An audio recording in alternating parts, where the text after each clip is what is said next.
Brand new dinosaur game called the Isles of Yore is out tomorrow.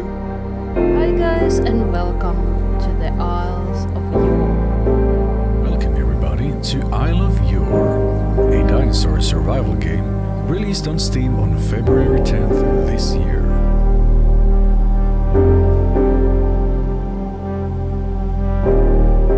The Isles of Yore was a dinosaur game that was released earlier this year and was a game that everybody seemed to be excited for. It had its own cult following, lots of content creators were making videos on it. However, the game dropped off considerably, with an average player count over the last 30 days of being 0.7 players. But what exactly happened to the Isles of Yore? What happened to this hopeful game that is still in development at the moment and is still being updated? Why is nobody playing it? Today I'm going to be telling you the story of the Isles of Yore and trying to attribute why it didn't do as well as everyone thought it would be. And I'll follow up in a future video with some news regarding the game's development so you guys can be rest assured. Anyways, let's dive into the story. The Isles of Yore was released on the 10th of February 2022 and was met with excitement.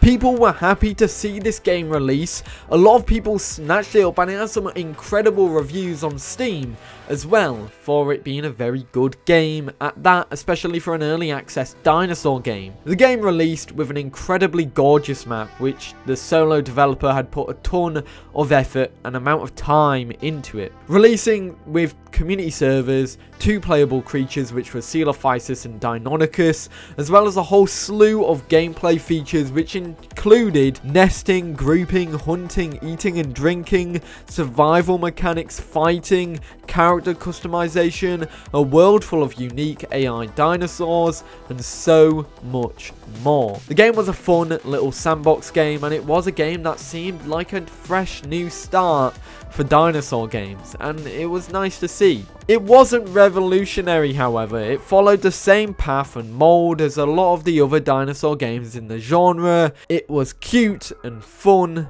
but it had some janky mechanics and was uninspiring. The game was covered by YouTubers within the first month, which clocked over 72,000 total views, which would have equated to some good marketing for the game as well, which ideally should have materialized but never did. The game's max player count that it ever peaked at was 45 users, and then since then it's dropped off massively.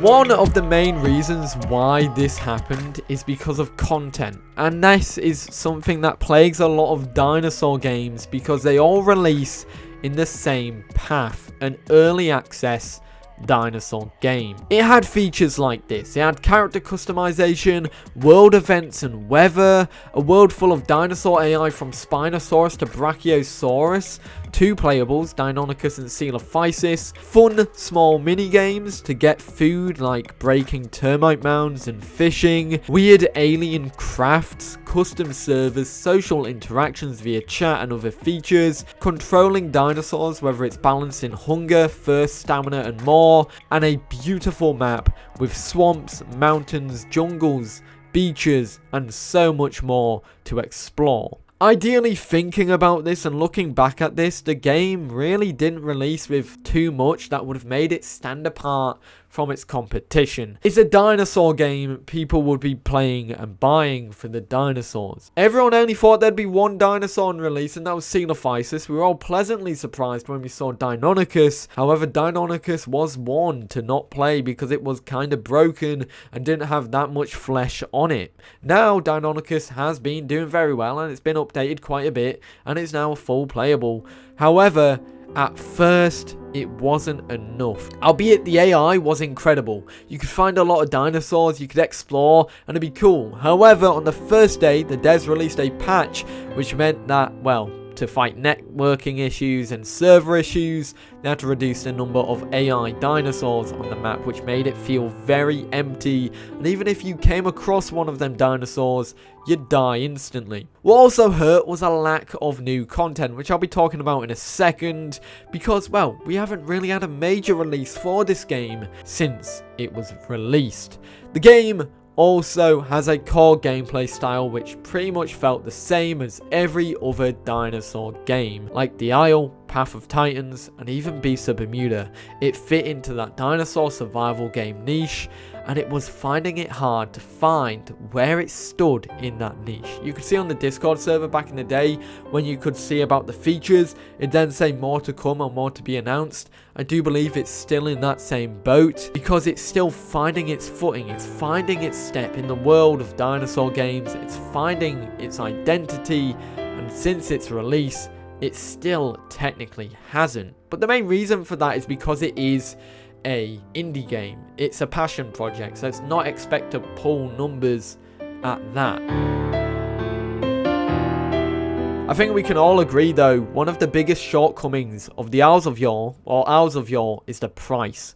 £15.49. In this day and age, it's not that much money, about $17, $18, which for a dinosaur game, however, is quite pricey, especially when you look at the competition. The game had a steep price because of what was in it. There wasn't much content, and when you compared it to the prices of the dinosaur games that it rivaled, the Isle and Beasts of Bermuda, which had $14.99 and around $15.49 as well respectively, you could see two clear rivals that would be packaging up all the player base from Isles of Yore. All the potential audience had already got those games and probably didn't feel the need to go to a new game. But the game has a plan, like the Isle has a plan.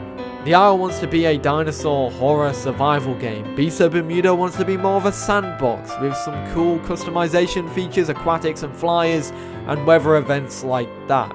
And the Isle being the most dominant, pulling around 4,500 players at its last 24-hour peak, which is far greater than Isles of Yore's ever peak, which obviously is standard because the Isle is the biggest dinosaur game out there. Of course, however, when you do compare the price, you see now it was a shortcoming.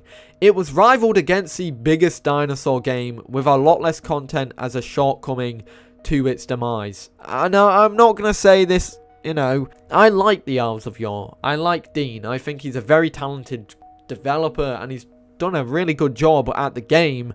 However, when you look at things and you look at the prices, the competition and the stats, the Isles of Yore loses in every single category. And I feel like that's what a lot of content creators agreed on as well. Personally, I feel like competing directly with the Isle and Beasts of Bermuda shot the game in its foot. It could have released at sub £10 and it would have definitely performed a lot better. That being said, the developer did put his heart and soul into the game. But the game releasing at this price, you know, isn't really that big of a problem. Of course, the previous problem was content. However, the new problem is lack of new content and updates for the game. The game's been out for over 5 months. It was released in February and it's now June, you know. It's been over 5 months roughly since this game was released. However, the biggest setback is the fact that its last major update was in March. There was a small update in April, which was a switch to Unreal Engine 5. However, in March, the first major update for the game, which introduced combat mechanics, vaulting, and some overhauls to combat overall, was the last big update for this game in March. That was 3 months ago. However, the game is still updating. The developer is working on the game. It's just him after all, so he can't really pump out content fast. And in a game industry where people want stuff to be released fast and there's always a demand for new content, people get bored of a game very quickly. I feel like that is exactly what's happened here. Being able to bring in new players by bringing new content is core for an early access game because it's technically not a full release yet. But the Isles of Yore hasn't really done that just yet, and it will do that in the future, and that's what I'll be talking about in a future video. I just feel like ultimately the potential for this game was there and it's fallen behind a little bit. But yeah, that is the Isles of Yore. To conclude, the Isles of Yore is something that I still believe has potential, but not that to compete with the bigger games in its price point. I feel like for it to survive, it needs to lower its price point and then maybe meet some of the goals, lower the price point, release a new update. You'll have some new people coming in no time.